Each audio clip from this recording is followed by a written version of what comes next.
के इस कार्यक्रम में उपस्थित भारतीय जनता पार्टी के सभी पदाधिकारीगण, भारी संख्या में उपस्थित सभी ब्रज क्षेत्र से जुड़े हुए उपस्थित भाइयों बहनों, मैं सबसे पहले वृंदावन बिहारी लाल की इस पावन भूमि को कोटि कोटि नमन करते हुए मैं प्रातः आने के बाद पहले भगवान श्री कृष्ण की जन्मभूमि पर ही दर्शन करने के लिए गया और वहां का आशीर्वाद लेने के बाद फिर आपके बीच में भाइयों बहनों में आया हूं। आज 19 दिसंबर है। 19 दिसंबर को मैं ब्रज भूमि पर 19वीं बार आया हूं।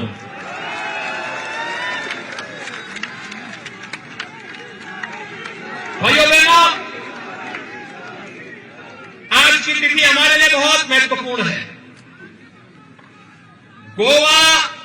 गोवा मुक्ति का दिवस तो है ही, लेकिन आज के दिन 1927 में देश की स्वाधीनता के लिए अपना बलिदान देने वाले पंडित राम प्रसाद बिस्मिल, ठाकुर रोशन सिंह, अस्फाउल्लाह खां, राजेंद्र नाथ लाहिड़ी जैसे क्रांतिकारियों को फांसी की सजा हुई थी। निरंकुश ब्रिटिश हुकूमत को उखाड़ने के क्रांतिकारियों ने उस कालखंड में ज्वलंत जगाई थी।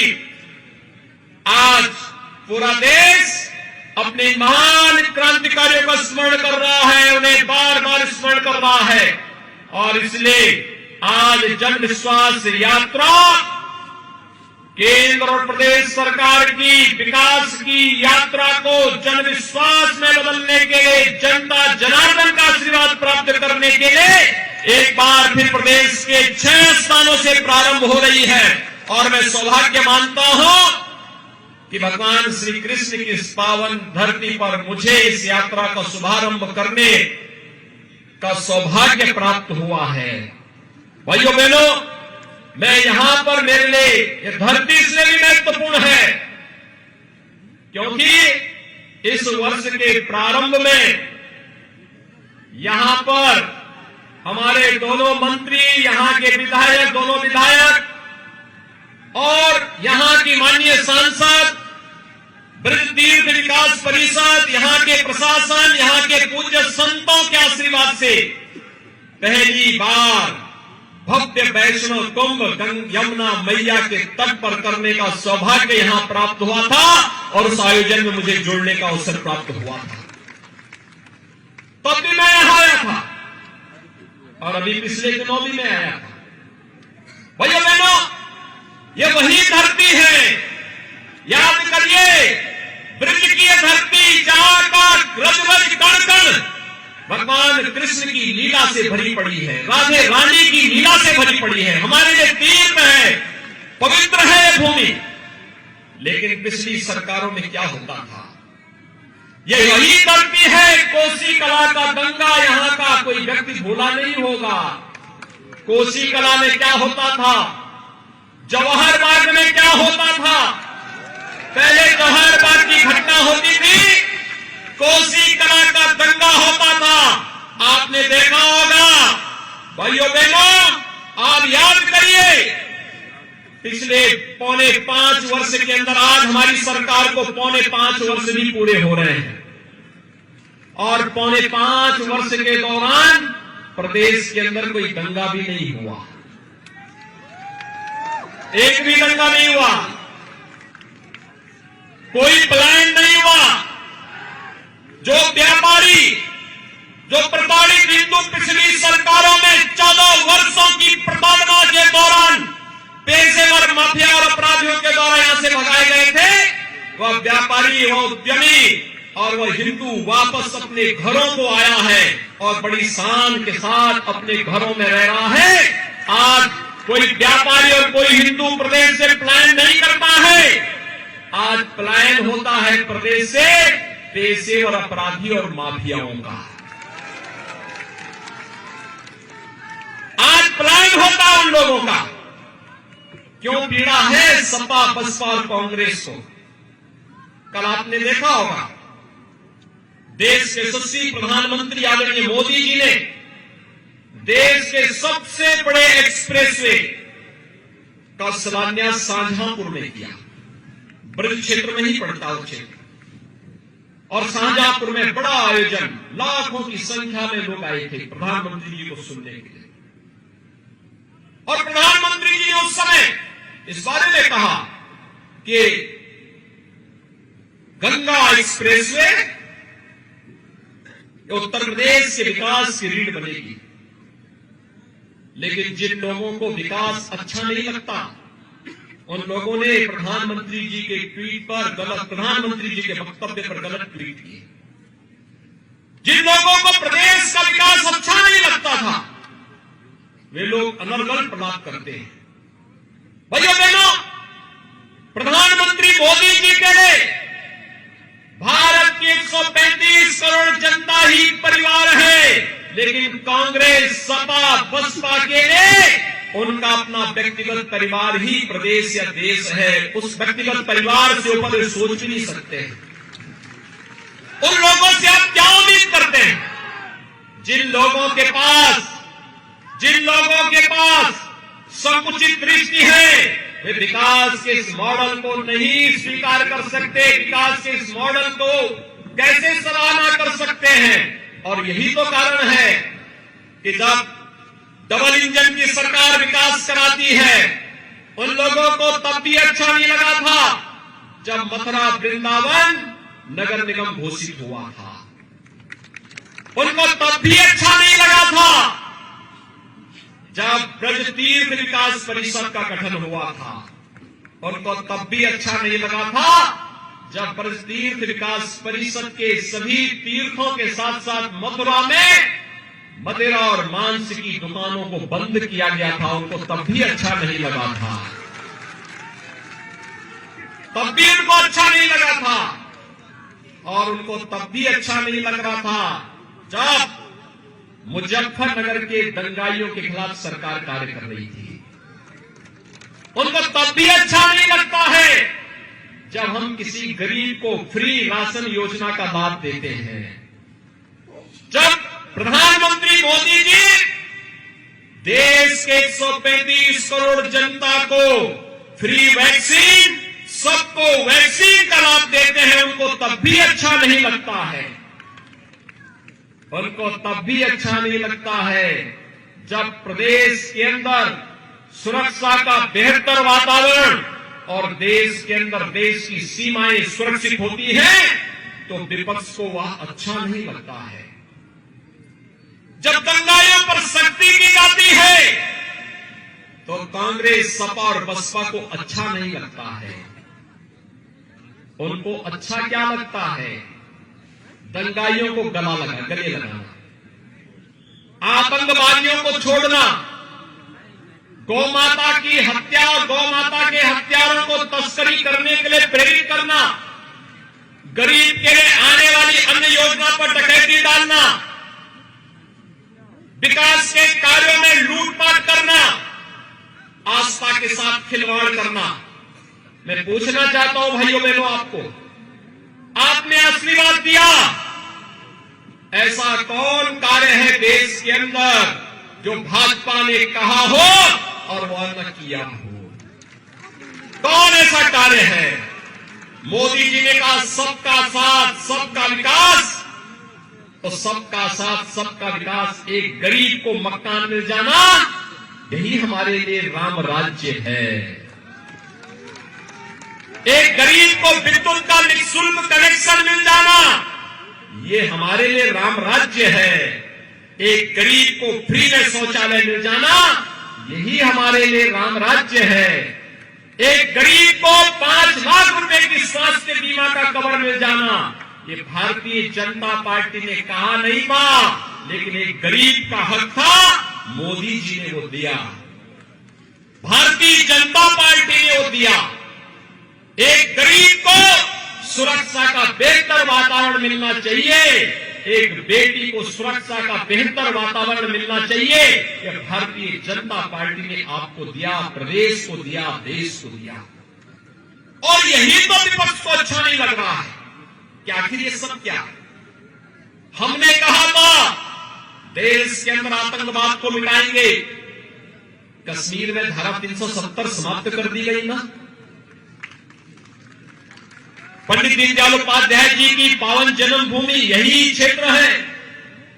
भाइयों बहनों, पंडित दीनदयाल उपाध्याय जी ने जब भारतीय जनसंघ की स्थापना के साथ अपना कार्य संगठन मंत्री के रूप में कार्य प्रारंभ किया था, तब भारतीय जनसंघ ने डॉक्टर श्यामा प्रसाद मुखर्जी जी के नेतृत्व में एक नारा दिया था, एक देश में 2 प्रधान, 2 विधान और 2 निशान नहीं चलेंगे, नहीं चलेंगे। कांग्रेस के द्वारा कश्मीर पर थोपी गई धारा 370 और उसके खिलाफ सबसे पहला आंदोलन चलाने वाला कोई व्यक्ति था, कोई दल था तो भारतीय जनसंघ था, और कोई नेता था तो डॉक्टर श्यामा प्रसाद मुखर्जी थे, जिन्होंने अपना बलिदान दिया था। भाइयों बहनों, ये धारा 370 कश्मीर को भारत से अलग थलग करने और भारत के अंदर आतंकवाद को प्रेरित और प्रोत्साहित कर रहा था। लेकिन भारतीय जनता पार्टी की सरकार ने स्वीकार नहीं किया। प्रधानमंत्री मोदी जी ने, गृह मंत्री अमित शाह जी ने जैसे ही मौका मिला, एक झटके में 5 अगस्त 2019 को धारा 370 को सदैव के कूड़े के ढेर में डाल करके एक भारत श्रेष्ठ भारत की परिकल्पना को साकार किया।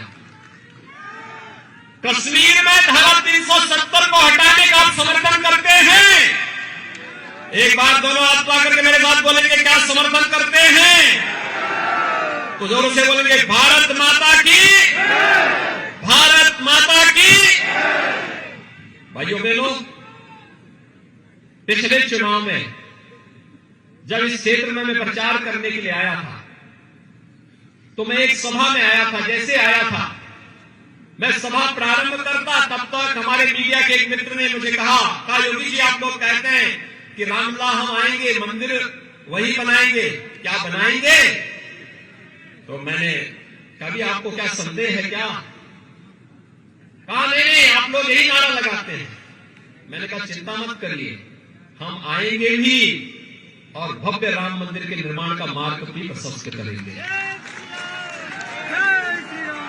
भाइयों बहनों, मैं आपसे पूछना चाहता हूं, हमने जो कहा अयोध्या में भगवान राम का मंदिर के निर्माण का कार्य प्रारंभ हो गया है ना। 5 अगस्त 2020 को प्रधानमंत्री मोदी जी ने अयोध्या में जाकर के भगवान राम के भव्य मंदिर के निर्माण का कार्य प्रारंभ कर दिया है। आप खुश हैं? मेरे साथ बोलेंगे, जय जय श्री राम, जय जय श्री राम।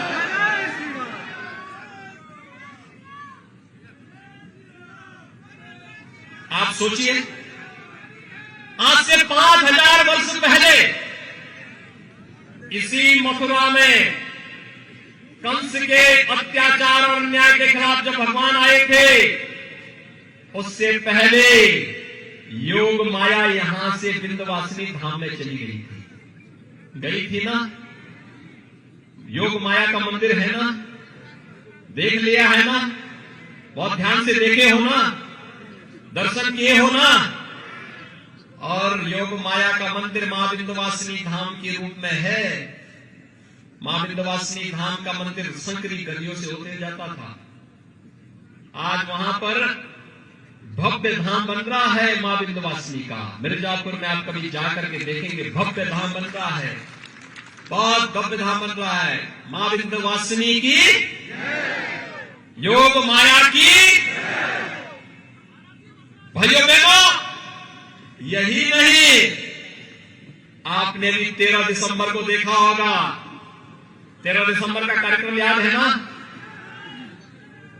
काशी में पहले अयोध्या भी और मथुरा भी और काशी का नाम लेने से विपक्ष के लोग डरते थे, जाने में भी डरते थे। अब तो सब बोल रहे हैं कि हम भी चाहते थे ये करना, क्योंकि उन्हें मालूम है आपकी ताकत। और नहीं तो पहले एक घोड़ लगी रहती थी टोपी पहनने की।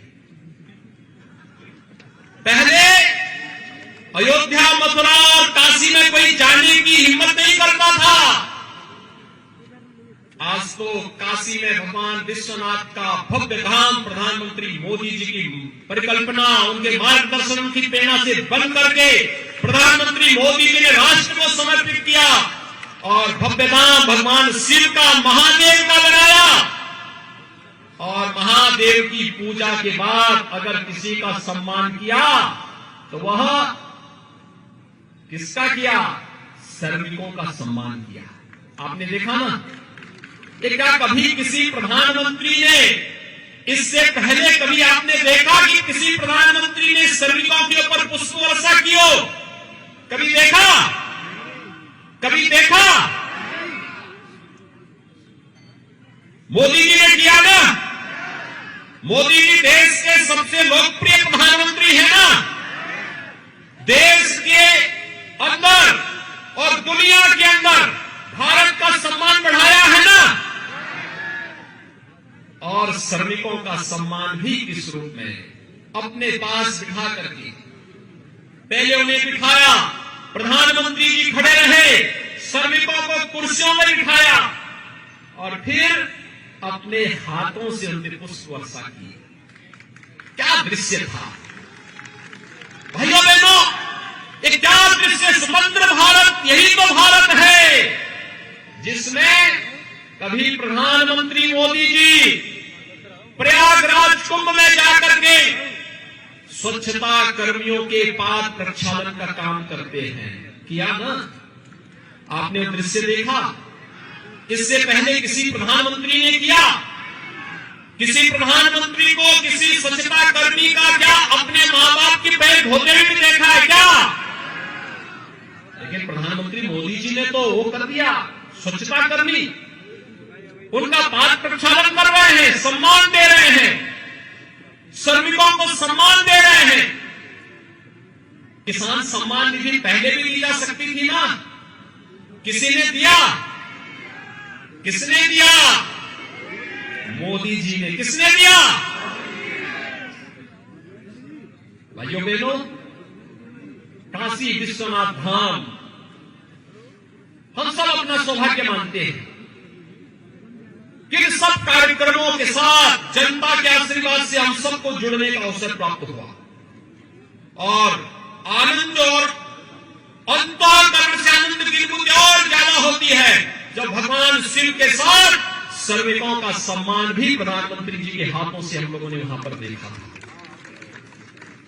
यह अद्भुत क्षण था और उस अद्भुत क्षण का साक्षी पूरा देश और पूरी दुनिया बनी। मेरे साथ बोलेंगे, हर हर महादेव। भैया बहनों, ये है नया भारत और इस नए भारत के साथ आपको जोड़ने के लिए ही, इस नए भारत के साथ जोड़ने के लिए ही उत्तर प्रदेश ने आज लड़ाई ली है। ये उत्तर प्रदेश अपने धाम का निर्माण भी करेगा और माफिया और गरीब और व्यापारियों की संपत्ति पर कब्जा करने वाले माफियाओं के सिर के ऊपर बुलडोजर चलाने का काम भी करेगा। यही तो उत्तर प्रदेश है। परित्राणाय साधूनां विनाशाय च दुष्कृताम्। यही तो धरती है, यही प्रेरणा की धरती है। ये प्रेरणा देती है सात्विक पुरुषों को, साधु पुरुषों को, सज्जन पुरुषों को, गरीबों को, किसानों को, नौजवानों को, महिलाओं को सम्मान देने का। लेकिन आतंकवादियों को, आतताइयों को, अपराधियों को, माफियाओं को और उनके संरक्षणदाताओं को उसी ही कठोरता के साथ उसका मुकाबला करने की तैयारी करने की भी प्रेरणा देता है। और मुझे लगता है हमारी पार्टी ने इसीलिए बड़े सोच समझ करके आज मुझे वृंदावन भेज दिया कि जन विश्वास यात्रा का शुभारंभ मैं मथुरा वृंदावन की धरती से ही करूं। और भाइयों बहनों, आज मैं यहां पर आया हूं आपसे कहने के लिए, हम लोगों ने जो कहा था, विश्वास जो कहा वो करके दिखाया। हमने भेदभाव किसी के साथ नहीं किया, विकास सबका। जब श्रीकांत जी ने विद्युत के कनेक्शन देने प्रारंभ किए थे, क्या किसी की जाति पूछी थी? सबको दिया, विकास सबका। जब चौधरी लक्ष्मी नारायण जी के माध्यम से किसानों की उपज को क्रय करने की बात हुई, तो क्या किसी की जाति और चेहरा देख करके प्रारंभ हुआ था क्या? नहीं। तब सबका साथ, सबके विकास का, विकास सबका, लेकिन तुष्टीकरण किसी का नहीं। नारा क्या था? विकास सबका, तुष्टीकरण किसी का नहीं। और भाइयों बहनों, आज मैं यही कहने के लिए आया हूं। हमारी सरकार ने भी हाल ही में कहा, हम जितनी भी निराश्रित महिलाएं हैं, विधवा महिलाएं हैं, इनकी पेंशन की राशि को हमारी सरकार ने, पहले कम लोगों को मिलता था, हमने 5 वर्ष में उसको दुगना किया। और फिर अब ये कहा कि अब तक तो 500 रुपए मिलती थी, अब इनको 1000 रुपया महीने पेंशन दिया करेंगे। वृद्धजन थे, 500 रुपए पेंशन मिलती थी। हमने कहा नहीं, ये सभी मंत्रीगण हमारे साथ थे, विधायकगण साथ में थे, इन सब ने कहा कि इनको भी बढ़ना चाहिए। हमने उसकी राशि भी 1000 रुपए कर दी।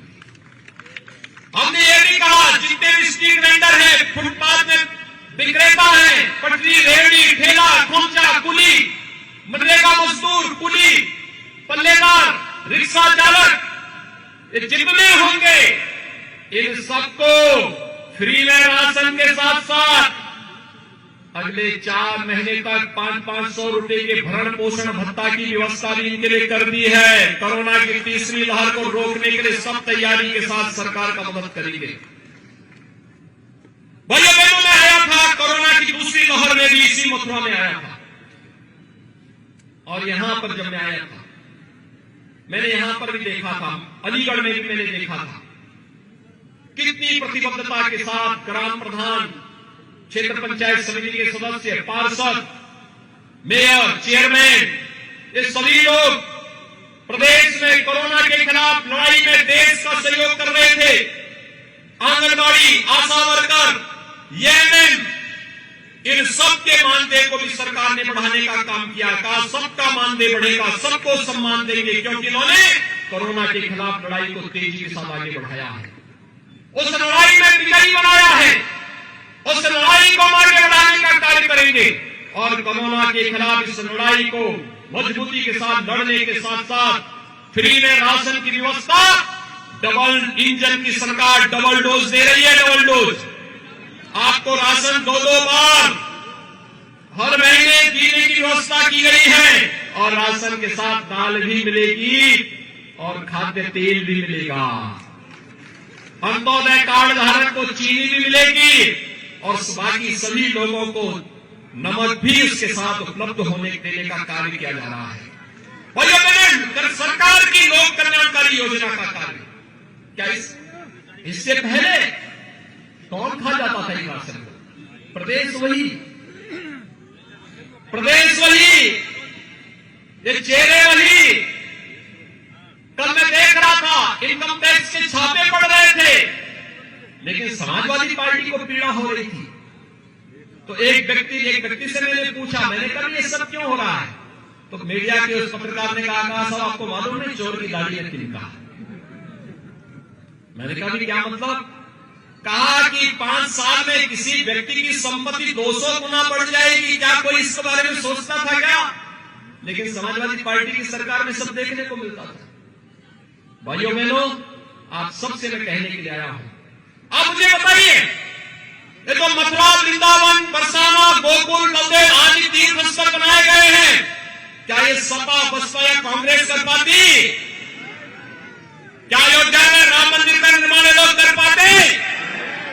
क्या विंध्यवासिनी धाम का पुनरुद्धार लोग कर पाते? क्या गरीबों का राशन दे पाते? क्या कोरोना के खिलाफ लड़ाई ये लोग लड़ पाते? क्या पेशेवर अपराधी और माफियाओं के खिलाफ लड़ाई ये लोग लड़ पाते? जब ये लोग किसी लायक नहीं है तो इन लोगों को क्या सत्ता में वोट देना चाहिए क्या? दोनों हाथ पकड़ के बोलेंगे, इशारा करेंगे क्या देना चाहिए? आप भारतीय जनता पार्टी की जन विश्वास यात्रा के साथ साथ प्रधानमंत्री मोदी जी के नेतृत्व में चल रही इस लड़ाई में आप भी अग्रणी भूमिका के योद्धा के रूप में इस लड़ाई में मैदान में आएंगे हमारे साथ? क्या तैयार हैं? मजबूती के साथ दोनों हाथ पकड़ के मेरे साथ बोलेंगे, भारत माता की, भारत माता की, भारत माता की।